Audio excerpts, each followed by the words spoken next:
Hello student, YouTube channel excellent exam में मैं विवेक आपका फिर से स्वागत करता हूं। दोस्तों आज हम लेकर आ चुके हैं कक्षा 12 फिजिक्स के लिए। दोस्तों 5 अंक में मोस्ट इंपॉर्टेंट क्वेश्चन लेकर के आए हुए हैं जो कि आपको 10 साल से लगातार पेपर में क्वेश्चन पूछा जा रहा है। अगर बात करें तो यहाँ आप देख सकते हैं कि 13 में भी आया था, 15 में, 16, 17, 18, 19, 20, 21 और 22 में क्वेश्चन पूछा गया है। तो हम कहते हैं कि 23 में भी ये क्वेश्चन किसी न किसी सेट में देखने के लिए मिलेगा। तो फटाफट आप सभी तैयार हो जाइए। इस क्वेश्चन को बिल्कुल हम विस्तार में बताने वाले हैं और इस क्वेश्चन को आज तुरंत आपको 10 मिनट के अंदर अंदर जो है तैयार कर लेनी है। ठीक है, तो दोस्तों वीडियो शुरू करने से पहले जितने स्टूडेंट हैं इस वीडियो को आप सभी एक बार लाइक कर दीजिएगा और सभी स्टूडेंट जो इस वीडियो को ज़्यादा से ज़्यादा संख्या में शेयर करिए ताकि सभी बच्चों तक पहुंच सके। और जो स्टूडेंट चैनल पहली बार आए तो आप सभी का स्वागत, आप सभी चैनल को सब्सक्राइब जरूर कर लीजिएगा। साथ में घंटी को दबा करके ऑल पर क्लिक कर दीजिए, आने वाले समय की इंपॉर्टेंट क्लास की नोटिफिकेशन आपको मिलती रहे। और जो बच्चे टेलीग्राम और व्हाट्सएप ग्रुप से नहीं जुड़े हुए हैं, इस वीडियो के डिस्क्रिप्शन बॉक्स में सबसे पहले लिंक दिया गया है टेलीग्राम व्हाट्सएप ग्रुप का। आप तुरंत जुड़ जाइए ताकि जितने भी क्लास चलती है इसमें आपको लिंक जो है भेजा जाता है ताकि आपका एक भी क्लास मिस ना होने पाए। ठीक है, और बच्चों आपको जो भी बताते चलो उस तरीके से आपको तैयारी करते हुए चलना है। और एक दिन बचा हुआ है पेपर के लिए, तो आपको जो है क्वेश्चन बैंक से कम 2017 से लेकर के 22 तक के क्वेश्चन को आपको पढ़ना है। इससे ज्यादा आपको दूसरा क्वेश्चन पढ़ने की जरूरत नहीं। जो रिपीटेड क्वेश्चन है जैसे कि 13 से अभी तक लगातार आ रहा है, तो ऐसे क्वेश्चन को सबसे पहले आपको तैयारी कर लेनी है। ठीक है, चलिए बच्चों अब शुरू करते हैं। और ये देख सकते हैं, ये क्वेश्चन हमने सेलेक्ट किया हुआ है, ये आपके अर्धचालक इलेक्ट्रॉनिकी यानी पदार्थ युक्तियां तथा सरल परिपथ हमने बिल्कुल लिया हुआ है आपके फिजिक्स के लास्ट चैप्टर से। और यहां से जो है 2-3 क्वेश्चन है जो कि लगातार आपसे रिपीट पूछता है। ठीक है, और ये इतना आसान सा होता है कि इसको कमजोर बच्चे भी समझेंगे तो भी आप फिजिक्स के पेपर में लिख पाएंगे। चलिए शुरू करते हैं। क्वेश्चन आपसे क्या पूछेगा, ध्यान सुनिएगा कि उपयुक्त परिपथों की सहायता से पीएन, नाम में याद रखिएगा, पीएन संधि डायोड में विद्युत धारा प्रवाह की हमें व्याख्या करनी है। बच्चों इस तरीके से क्वेश्चन आपके 13 में भी आया था, 17 में, 18 में और 22 में क्वेश्चन आया था पिछली बार। चलिए फिर क्या पूछ सकता है इसी के में, या तो आपसे पूछेगा पीएन संधि डायोड के लिए अग्र अभिनत, ध्यान सुनिए, अग्र अभिनत तथा उत्क्रम अभिनत अवस्था में परिपथ चित्र खींचने के लिए यहां पर पूछा हुआ था। ठीक है, या फिर आपसे पूछ सकता है कि पीएन संधि डायोड के लिए अग्र दिशिक या वही अग्र अभिनत या दिशिक या पश्च दिशिक या अभिनत अवस्था में परिपथ आरेख खींचे 2 अवस्थाओं हेतु प्राप्त अभिलक्षण वक्रों को आपको समझाना है। ठीक है, ग्राफ। अब ये भी क्वेश्चन आपके देख सकते हैं 15 में, 17 में, 18 में, 19 में, 20 में, 21 में, 22 में क्वेश्चन आया था। या फिर आपसे पूछा जा सकता है कि पीएन संधि डायोड के लिए अग्र दिशिक यानी अग्र अभिनत परिपथ आरेख बनाइए। अब बच्चों ये क्वेश्चन ऐसा है कि आपसे छोटे में भी पूछ सकता है और बड़े में भी पूछ सकता है। ठीक है, तो चलिए शुरू करते हैं बच्चों, ध्यान से समझिएगा। पहले एक बार हम आपको फिगर दिखा देते हैं। अब ये बच्चों जो ये जो फिगर आप देख रहे हैं ये आपका जो है अग्र अभिनत है। अभी आपको अग्र अभिनत, पक्ष अभिनत आपको यहाँ पर जो है आपको समझ में आ जाएगा। ठीक है, अब बच्चों ध्यान सुनिएगा, ये देखिए एक बैटरी से इसको जोड़ा गया है और ये देख सकते हैं ये इस तरीके से होल करके बना हुआ, इसको दोस्तों हम क्या बोलते हैं, कोटर बोलते हैं। और जो ऐसे ऐसे करके है, ठीक है, इसको हम लोग क्या बोलते हैं, इसको हम लोग बोलते हैं इलेक्ट्रॉन बोलते हैं। इसको क्या बोलते हैं हम लोग, इलेक्ट्रॉन बोलते हैं। याद रखिएगा ये नाम, ये आपसे ऑब्जेक्टिव में भी पूछ सकता है। अब ध्यान सुनिएगा, अब हम आपको पढ़ाना और बताना शुरू करते हैं। अब उत्तर लिखेंगे कि संधि डायोड जो है, संधि डायोड को बाह्य बैटरी से 2 विभिन्न प्रकार से जोड़ा जा सकता है जिन्हें अग्र अभिनत तथा उत्क्रम अभिनत कहते हैं। यानी कि दोस्तों संधि डायोड को बैटरी के बाह्य बैटरी से 2 विभिन्न प्रकार से जोड़ा जा सकता है। एक तो आपको धन सिरे से, एक ऋण सिरे से जोड़ा जाएगा, लेकिन उन्हें हम कहेंगे एक अग्र अभिनत और एक उत्क्रम अभिनत बोलेंगे। अब चलिए हम पहले बात जानते हैं कि अब अग्र अभिनत किसको हम बोलेंगे। ठीक है, अब ध्यान सुनिएगा कि जब संधि डायोड के पी क्षेत्र को बाह्य बैटरी के धन सिरे से तथा यन क्षेत्र को ऋण सिरे से जोड़ा जाता है तो संधि अग्र अभिनत कहलाती है। अब ध्यान सुनिएगा, हमने ये कहा बच्चों कि जब संधि डायोड के पी क्षेत्र को, अब ध्यान सुनिएगा बच्चों, इस तरीके से आप बनाएंगे। ठीक है, ये आप फिगर देख पा रहे हैं। ठीक है, इस तरीके से यहाँ पर इसको, ठीक है।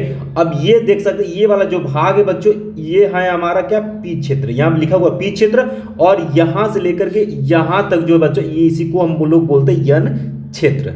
ठीक है, अब ध्यान सुनिएगा, अब ये हो गया बच्चों, यहाँ पर हमने लगा दिया है बैटरी, यहाँ पर हमने लगा दिया बैटरी।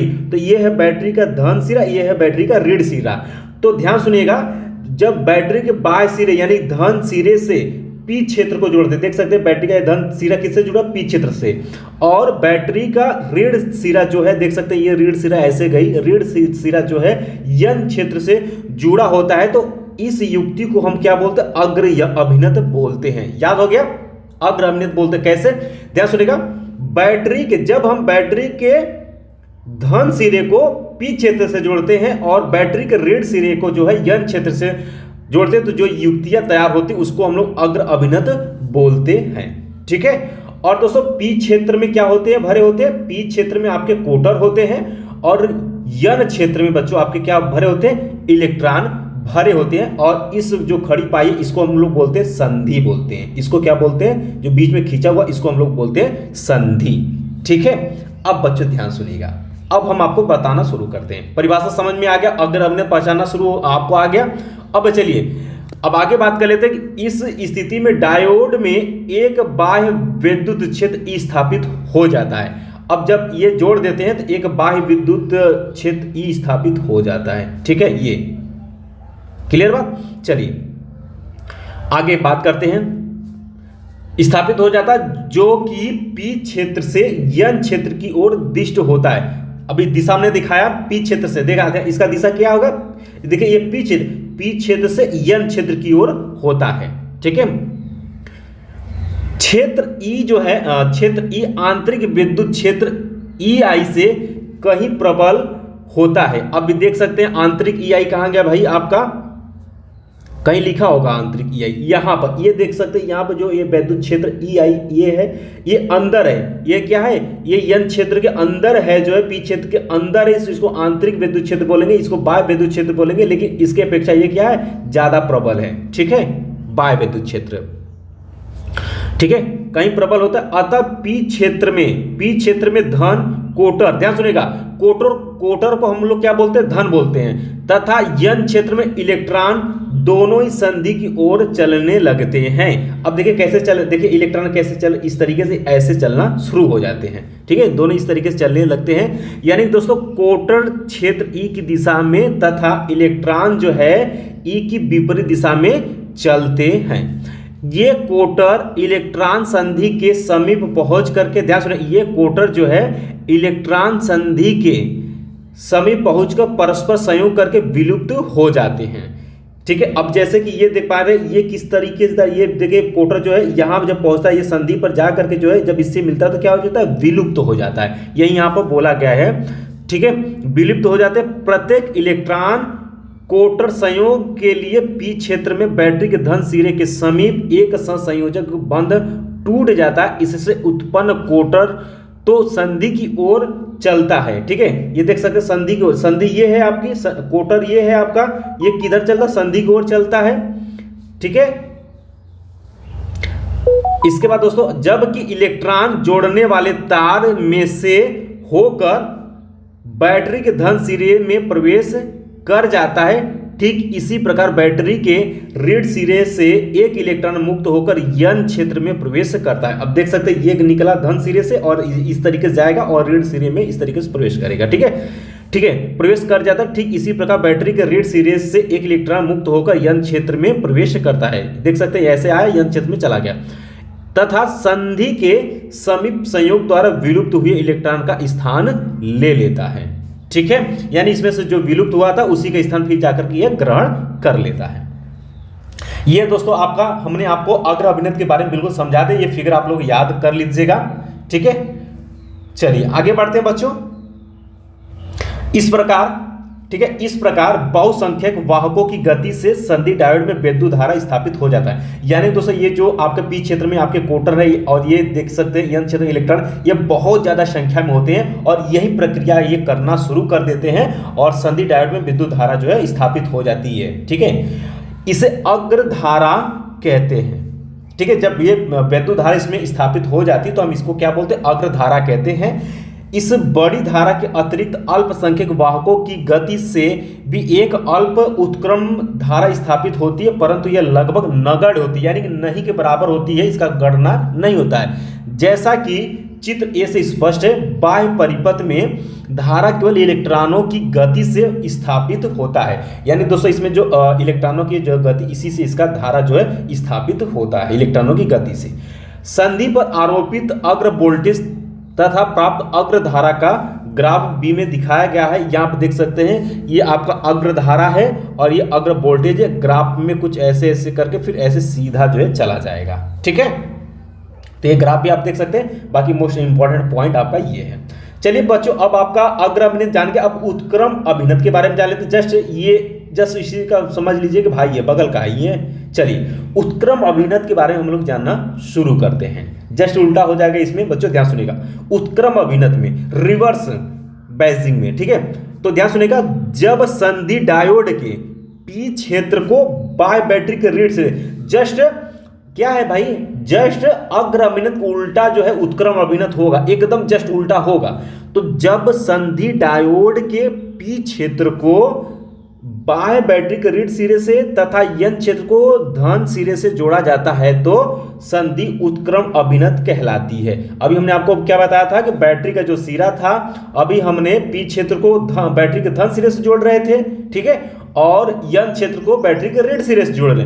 अब उत्क्रम अभिनत में क्या करेंगे, पी सिरे को ध्यान सुनिएगा, यहाँ पर पी क्षेत्र को यानी इसको पी क्षेत्र को जो है बच्चों बैटरी ये है, तो बैटरी पी क्षेत्र को अब हम ऋण सिरे से जोड़ेंगे और धन सिरे से जो यन क्षेत्र को हम जोड़ेंगे। आप देख सकते हैं ये पी क्षेत्र है, ये देख सकते हैं ऋण सिरा से इसको जोड़ा गया है, और ये देखिए बैटरी का धन सिरा है यहाँ पर, और ये देख सकते हैं ये यन क्षेत्र को धन सिरे से यहाँ पर जोड़ा गया है। तो इस प्रकार जो ये यहाँ पर अभिनत तैयार होगा, ये आपका उत्क्रम अभिनत यहाँ पर होगा, ठीक है। अब ध्यान सुनिएगा, चलिए ये आपको परिभाषा समझ में आ गया। अब इस स्थिति में बाह्य वैद्युत क्षेत्र जो है, जो इस स्थिति में वैद्युत क्षेत्र ई जो है यन क्षेत्र से पी क्षेत्र की ओर दिष्ट होगा। अब बच्चों जस्ट उल्टा हो जाएगा। अग्र अभिनत में क्या रहा था, इस तरफ ऐसे जा रहा था, अब क्या हो जाएगा, जब उल्टा जोड़ दिए भाई तो अब ये वैद्युत क्षेत्र जो होगा वो इस तरीके से जाएगा, इस तरीके से, ठीक है। इसका दिशा क्या हो जाएगा, अब उल्टा हो जाएगा। चलिए यही यहां पर कहा गया तथा इस प्रकार यह आंतरिक प्राचीर क्षेत्र EI की सहायता करता है।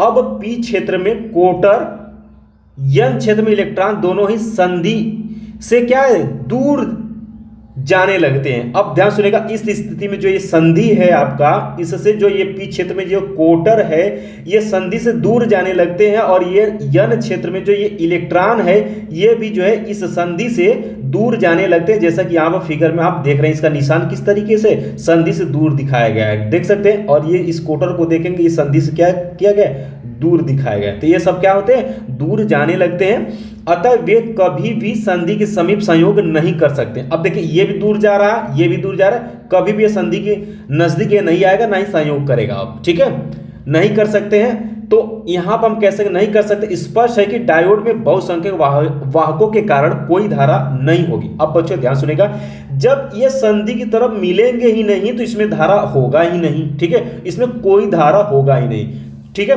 तो यहां पर आप ध्यान में रखिएगा, तो इसमें कोई भी धारा जो है नहीं होगी। परंतु जब संधि उत्क्रम अभिनत होती है तब संधि के आर पार एक अति अल्प उत्क्रम धारा कुछ माइक्रो एम्पियर बहती है, यानी बहुत नॉर्मल सा बहती है। यह उष्मी जनित अल्पसंख्यक वाहकों यानी पी क्षेत्र में इलेक्ट्रॉन तथा यन क्षेत्र में कोटर से उत्पन्न होती है, ठीक है।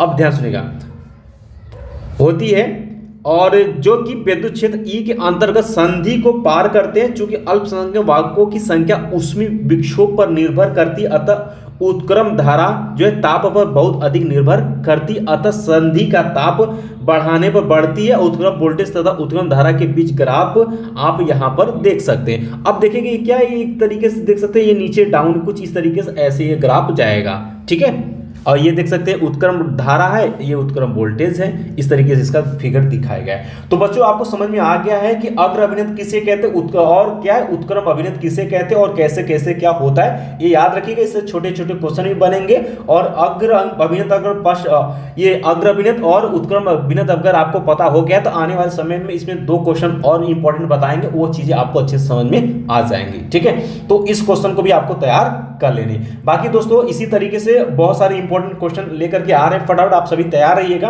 और जो जो क्वेश्चन बताते चले उसको आप लोग फटाफट तैयार करते हुए आगे बढ़िएगा। ठीक है, तो मिलते हैं बच्चों नेक्स्ट वीडियो में, तब तक के लिए जय हिंद जय भारत।